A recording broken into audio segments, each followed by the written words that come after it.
wala ko anga ko do dabla mbana ma conséquence fle Ahmad bin Hanbali ko flanka fo ya ko fe aleti jurmun don mun ka bon ka teme jeneyaka jenabe cogo di bianga milela jenabe cogo di bianga société kono anga famille kon nan ak ma ke gisuma mi ambe nyebe ni nani réalité ou de nyedi mundo kono dimite be ba don tiena ala dimi kumbe misali kun femi kun yemalu akoyi o kara waso koyi bi apogotigi kono maye kama furu folo duguci ko de ayta village la be yakalaje muso juli baka den soro ka soro furuti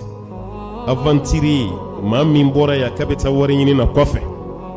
a furu muso walma avantiri juli be ka muso yi sofa dena yani cheka si fenta ka bwala tukunere hal ni to kofe ka wulelike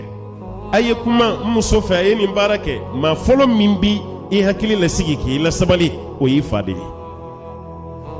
wa fi fina ka sabali sa ni te ko bayi tuguni jimbe chugumina bi bebe ni don kana fo ibe mugo da jona aya ka ko ke ka babana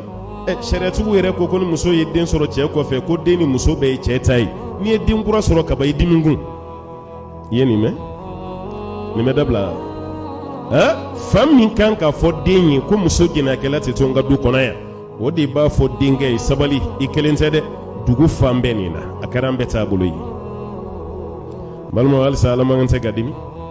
ali saw ko kabeta warini na wali jamana min ka kaka noya ebe commerce mina ya kusugu kajia ebe bulola bara mina halisa kaka noya jeneya kununa makunye munyi che doni musodo sira shitawni nyonche na ka jeneyati ngabi jeneyas yi formule kura wara de da muso min be nita do ko nege ino ka jeneya ke o bana o kera kunun goyi i domba muso ini mun ka suru dambela sigi nyonya la du kono o jeneya de be sangala bi i furu muso wulu dogo muso che chamani o de be jeneya la muso bi kuna dogo muso nana klefla kala ko muso fe paf kono bara ko yerawla kono tigi joni ko muso che ne le ban fe yambi walma koromuso no ye furumuso yere o koromuso oni dogo muso chere be nyonfe kuna alaje angalla dani tasral ni koroke de fatura dogo ni kumbe koroke muso la sigi pasige ni mogo ya kumbe yani koroke ka fatu menin dogo ni fatura sangaba koroke kunte sonka dogo ni muso la sigi alors que haramun tede maloya parce que dogoni muso kumbale wole de mburange na fora ko bina sigalema malu yafe abafo kwai nga bi furute de jeneya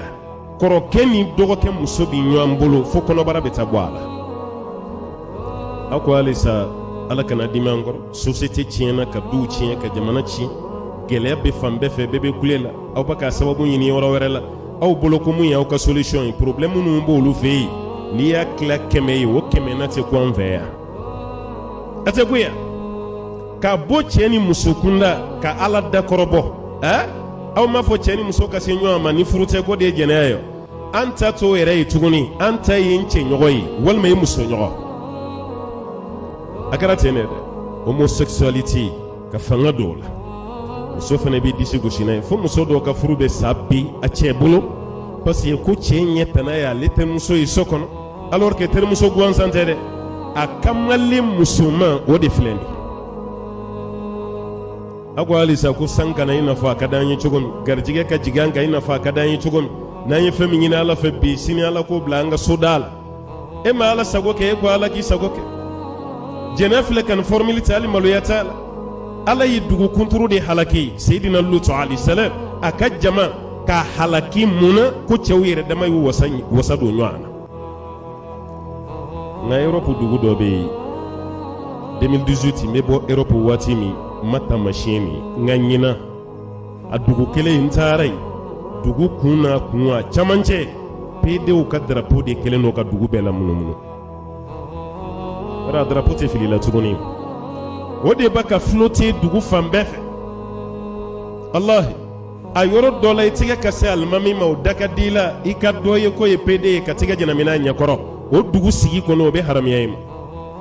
u tɛ nɛni o tɛ gosi fanga min b'u la o t'i la a ko halisa ala kana dimi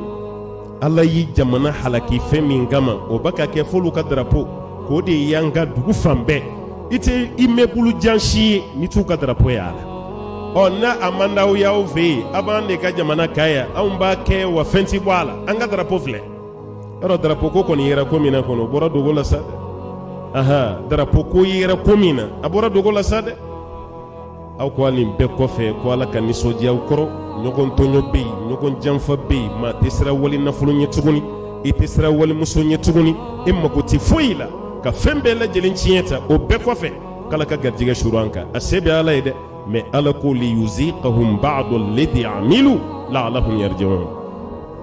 aqulu ma qultu wastaghfirullaha li wa lakum wa lisa'il muslimina min kulli dhanbin fastaghfiruhu innahu kana lil awwabin ghafura